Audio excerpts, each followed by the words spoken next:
In actuality, while I am sure that they did not mean to do so, the Supreme Court's decision today made a president's ability to both regulate trade and impose tariffs more powerful and more crystal clear rather than less. I don't think they meant that. I'm sure they didn't. It's terrible. And to think that the Democrats who oppose this only because they want to go the opposite way, they'd like to pack the court. They want to put on 21 people. They want to pack the court, pack the Supreme Court. Maybe they should do it. Maybe they would be better off if they did it. They want to pack the court. They want to do anything to hurt our country. There will no longer be any doubt, and the income coming in and the protection of our companies and country will actually increase because of this decision. I don't think the court meant that, but it's the way it is.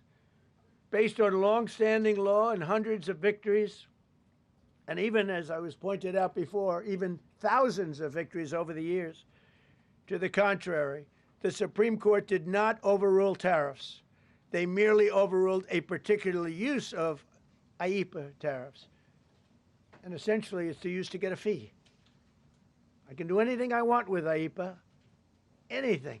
I just can't charge anybody for it.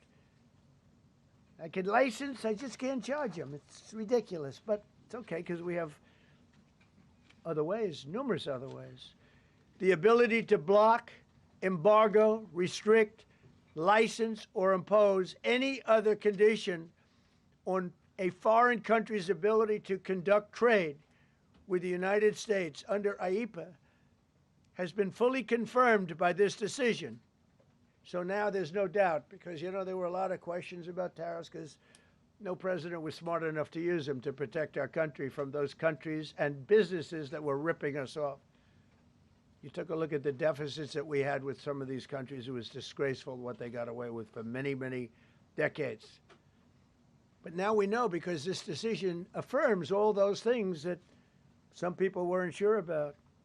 In order to protect, and it says so, in order to protect our country, a president can actually charge more tariffs than I was charging in the past period of a year under the various tariff authorities. So we can use other of the statutes, other of the tariff authorities, which have also been confirmed and are fully allowed.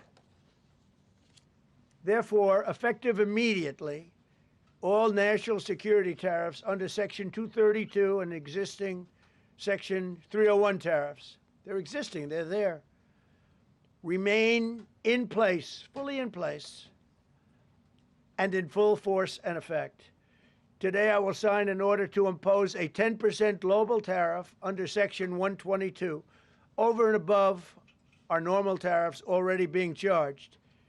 And we're also initiating several Section 301 and other investigations to protect our country from unfair trading practices of other countries and companies. The Supreme Court's ruling on tariffs is deeply disappointing, and I'm ashamed of certain members of the court, absolutely ashamed, for not having the courage to do what's right for our country. I'd like to thank and congratulate Justices Thomas, Alito, and Kavanaugh for their strength and wisdom and love of our country, which is right now very proud of those justices. When you read the dissenting opinions, there's no way that anyone can argue against them. There's no way.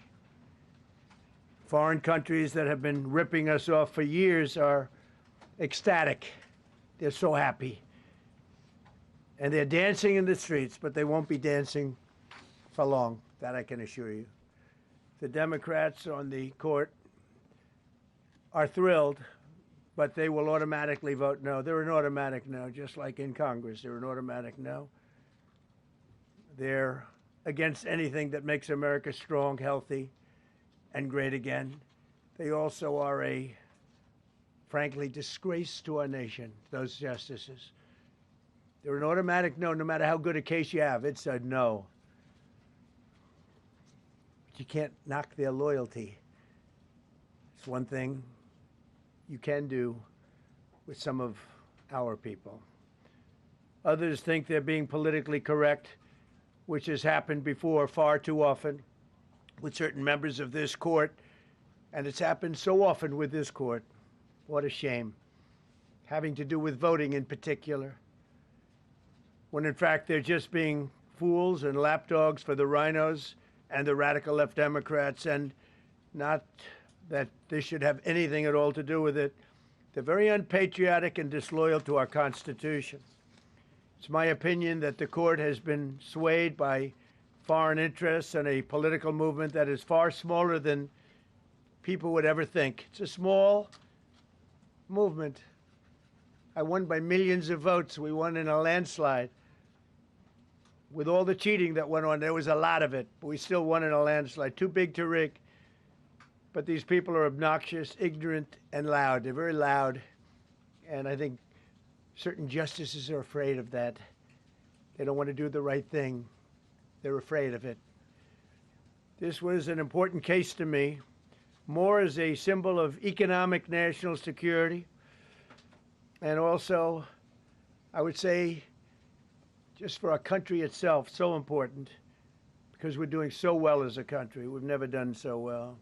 The good news is that there are methods, practices, statutes, and authorities, as recognized by the entire court in this terrible decision, and also as recognized by Congress, which they refer to, that are even stronger than the IEEPA tariffs available to me as President of the United States. And in actuality, I was very modest in my ask of other countries and businesses because I wanted to do, and it's very important, I wanted to be very well behaved because I wanted to do anything, I didn't want to do anything that would affect the decision of the court, because I understand the court. I understand how they are very easily swayed. I want to be a good boy. I have very effectively utilized tariffs over the past year to make America great again. Our stock market has just recently broken 50,000 on the Dow, and simultaneously, and even more amazingly, broken 7,000 on the S&P, two numbers that everybody thought upon our landslide election victory could not be attained. Think of that. Nobody thought it was possible to do it within 4 years, and we did it in 1 year. They said, you'll never be able, you'll go back and you read the geniuses, read their statements, all of the Nobel Prize winners in economics. They said, no, you couldn't do it in 4 years.